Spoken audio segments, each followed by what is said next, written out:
자, 하나님이 행하신 일 가운데 오늘 30절 말씀인데요. 자, 다 같이 한번 합독하시죠. 그 땅에 개구리가 많아져서 왕의 궁실에도 있었도다. 자, 애굽에 내린 개구리 재앙이죠. 이 개구리 재앙은 두 번째 재앙입니다.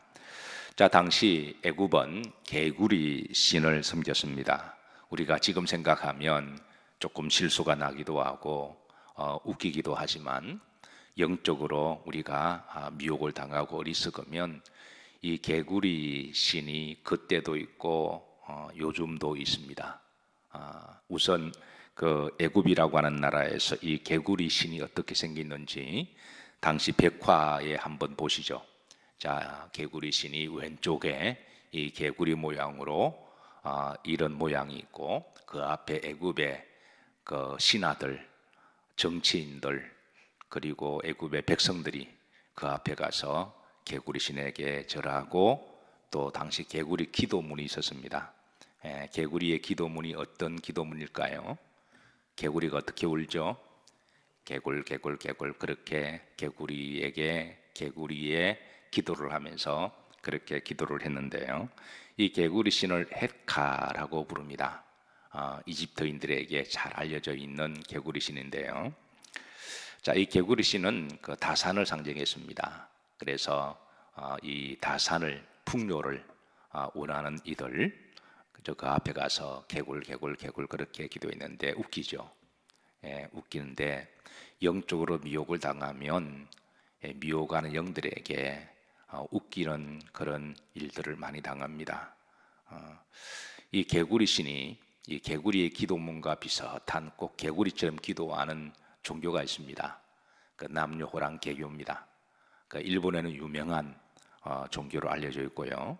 그리고 불교에서 분파된 일종의 이단과 비슷한 건데 개구리처럼 꼭 기도해요. 남녀호랑 개고 계속 반복해서 개구리가 계속 반복해서 우르대듯이 그렇게 우르대면서 이제 한쪽 벽을 보고 그렇게 기도하는 일종 개구리 영에 미혹된 것이죠.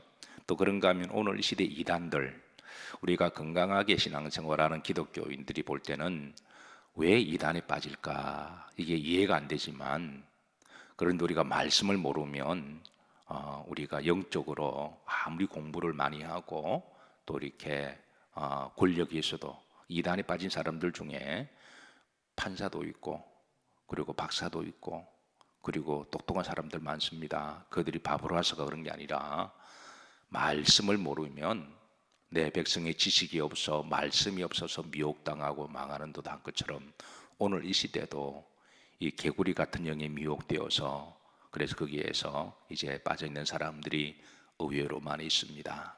사랑하는 성도 여러분, 하나님의 말씀을 제대로 안다고 하는 게 복인 줄로 믿으시기를 주의 이름으로 축복합니다.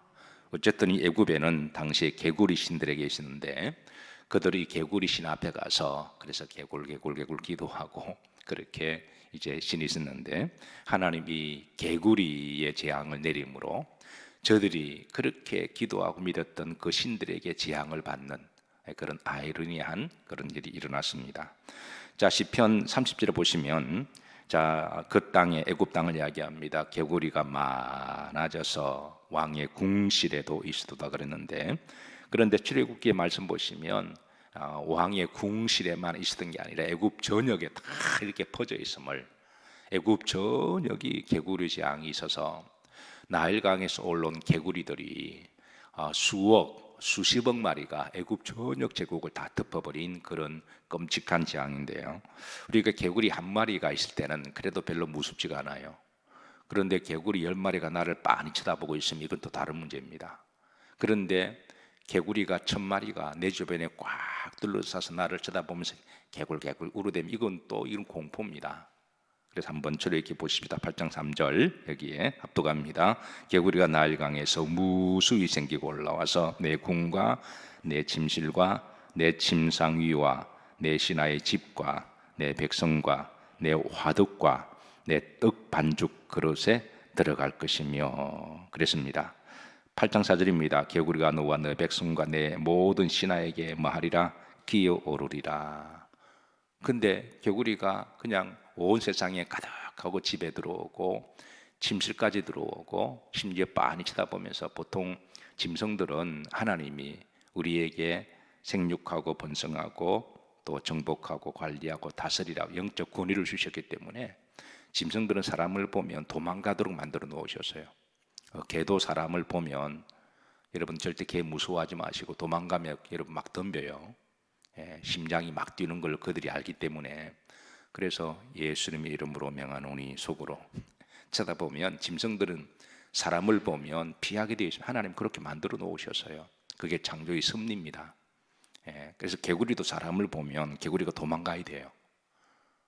그럼 뱀도 마찬가지입니다. 뱀이 가다가 밟아서 물지 뱀은 사람을 보면 도망가요. 그래서 너무 당황하거나 겁먹지 말고 어떤 짐승이라도 우리가 가다가 딱 마주치면 그렇게 도망가도록 그렇게 했는데 이게 4절 보십시다. 이 개구리가 하나님이 재앙을 내리자 이 개구리가 사람에게 막 덤비는 이런 파리도 사람을 막 덤비면 무섭습니다. 한두 마리가 아니라 또 나 또 파리떼가 또 나와요. 파리 재앙이. 그러니까 이거는 길을 가더라도 개구리를 밟게 되면 창자가 터지고 죽게 되면 징그럽고 음식을 먹어도 그 밥그릇 안에 들어오고 그러니까 이게 특별히 이제 그 낮에 그 무수한 개구리떼 때문에 근데 밤에 자려고 그러면 개구리들이 계속 주변에서 개골개골 울어대면 이거는 뭐 시끄럽기도 하고 노이리져 걸려서 거의 죽을 지경에 있는 그런 재앙이 이제 애굽에게 덮쳤습니다. 저들이 신으로 믿었던 개구리 신이 저들의 재앙이 된 것이죠. 자, 여러분 계시록에 보면 개구리의 영을 말씀합니다. 개구리의 영. 그래서 개구리 영의 이 마귀의 속성 중에 개구리의 영으로 비유하는데요. 계시록 16장 13절입니다. 합독합니다. 또 내가 보매 개구리 같은 새 더러운 영이 그랬습니다.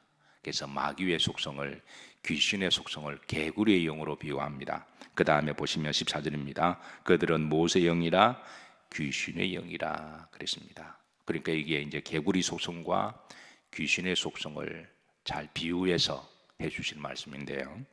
자, 그러면 이 개구리의 영, 귀신의 영의 속성은 어떤 속성을 가지고 있을까? 첫째, 귀신의 영은 더럽습니다. 계시록 16장 13절에 보면 개구리 같은 새 어떤 영이? 더러운 영이 그랬습니다. 그래서 개구리의 영은 마귀의 영은 더러운 영들입니다.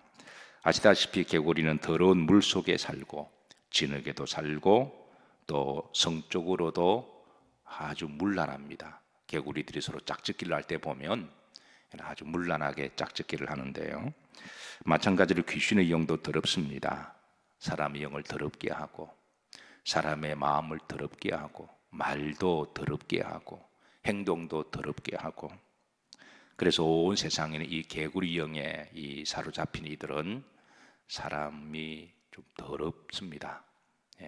반면에 하나님은 내가 거룩하니 너희도 거룩할지어다 말씀하시고 구약에는 제사를 통하여 우리를 거룩하게 하시고 신약에는 예수 그리스도의 보혈을 통하여 우리를 정결하게 하십니다.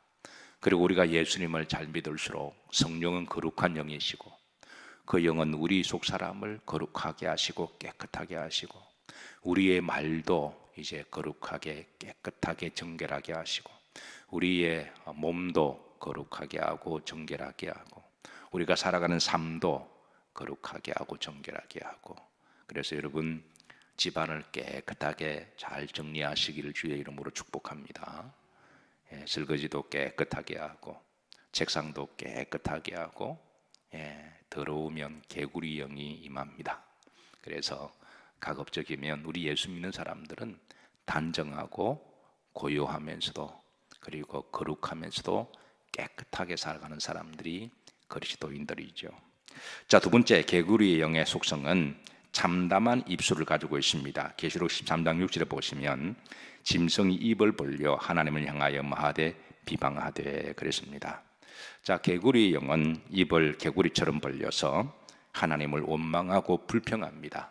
개굴 거리듯이 말만 하면 불평과 원망과 부정과 비판과 책망과 그리고 하나님이 없다, 하나님이 없다 이렇게 부정적으로 계속 개골거리는 것이 바로 개구리의 영의 속성입니다. 성경은 우리들에게 따라서 하십니다. 범사에 뭐 해라? 감사해라. 여러분, 범사에 감사하는 것이 복입니다.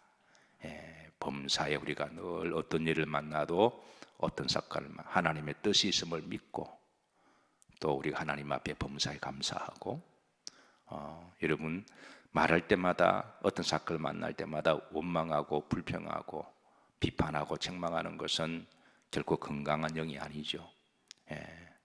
범사에 감사하면 감사하는 그 자체가 축복이지만 성경은 우리들에게 범사에 감사라고 하신 것은 하나님 우리를 향하여 좋은 계획이 계시기 때문에 하나님을 전적으로 신뢰하라는 말씀하고도 같습니다.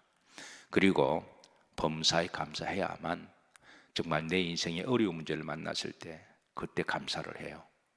감사도 일종의 습관이라고 말씀드렸습니다. 영적인 습관인데요. 우리가 살다 보면 정말 어려울 때를 만납니다. 정말 죽고 싶을 때, 살기 힘들 때, 고통이 몰려올 때, 절망스러울 때, 그게 뭐 호르몬의 변화가 오든 아니면 우울증이 오든 살다 보면 누구나 다 그걸 경험하게 되는데, 그게 뭐 사업에 실패를 하든 자녀가 잘 안 되든 우리가 항상 좋을 때는 없잖아요. 우리가 항상 일이 잘 풀릴 때는 없거든요. 때려 보면 어려움이 올 때에. 근데 평소에 감사를 범사에 감사하고 습관에 되는 사람은 그 어려울 때에 감사도 습관이니까 그때 하나님 감사합니다, 감사합니다 그렇게 함으로 어려운 고비를 잘 넘깁니다. 그때 정말 감사가 필요하거든요. 죽고 싶을 때 감사가 없으면 정말 죽을 수도 있습니다. 나 죽고 너 죽고 우리 다 죽자. 그런데 그럴 때 평소에 범사에 감사 훈련된 사람은 죽고 싶을 때도 그 어려운 고비를 잘 넘겨요. 그게 감사가 주는 위기의 극복입니다. 여러분 평소에 늘 감사하시기를 주의 이름으로 축복합니다. 근데 개구리의 영은 감사가 없어요. 이스라엘 백성들이 광야를 지나가다가 이 개구리 영이 미혹되었거든요. 하나님이 물 주고 만나 주고 메추라기 줄 때는 춤추고 좋아서 난리치다가 좀 가다가 광야 가다가 어려우면 또 개골 못 살겠다 죽겠다 돌아가자 애굽으로 돌아가자 못 살겠다 죽겠다 너 때문이다 그렇게 하다 결국은 광야에서 다 죽었잖아요. 그래서 여러분 우리 입술에 감사가 있는 게 복입니다. 정말 어려울 때 평소에 감사한 사람은 그 감사로 어려운 고비를 잘 넘어가요. 세 번째, 개구리의 영은 전념성이 강합니다. 아시다시피 개구리는 누가 하나 울어대면 그 옆에서 같이 울어대요. 울 일도 없는데 막 울어대요. 우는 거 보고 따라 울고 누가 하품하면 따라 하품하고 이게 개구리의 특징이거든요. 그래서 성경은 부정의 영이 있는 사람 옆에 가지 말라고 말씀하고 있습니다. 개구리의 특징은 울어대면 같이 울어대요. 처음에는 물이 없다고 울어대고 그러다가 전념성이 강하죠. 그러다가 나중에 자기들끼리 막 울어대고 그리고 그게 모세 때문이라고 울어대고 그리고 아론 때문이라고 울어대고 나중에는 하나님 때문이라고 울어대요. 이게 전념성이 강하기 때문에 그렇습니다. 불신앙과 이런 것들은 전념성이 강해요. 그래서 세상의 영은 개구리 영이 지금도 많이 돌아다니고 있습니다. 남녀호랑 개교만 개골 거리는 게 아니라 이제 개구리 영이 많이 돌아다닌 것을 기억하시고 오늘 새벽에 다시 한번 우리 믿는 사람들은 거룩한 영으로 우리가 지배를 받고 하나님께 범사에 감사하고 그리고 우리가 믿음으로 살아가는 사람들이 우리 믿는 사람들인 것을 기억하시고 3월 한 달도 여러분 수고 많으셨습니다. 오늘이 3월의 마지막 날이죠. 성금요일입니다. 다시 한번 사순절에 33번째 날을 기억하면서 십자가를 통하여 더욱더 거룩하시고 또 오늘도 힘있게 살아가시고 믿음 안에 감사하시면서 잘 마무리하는 하루가 되시기를 주의 이름으로 축복합니다.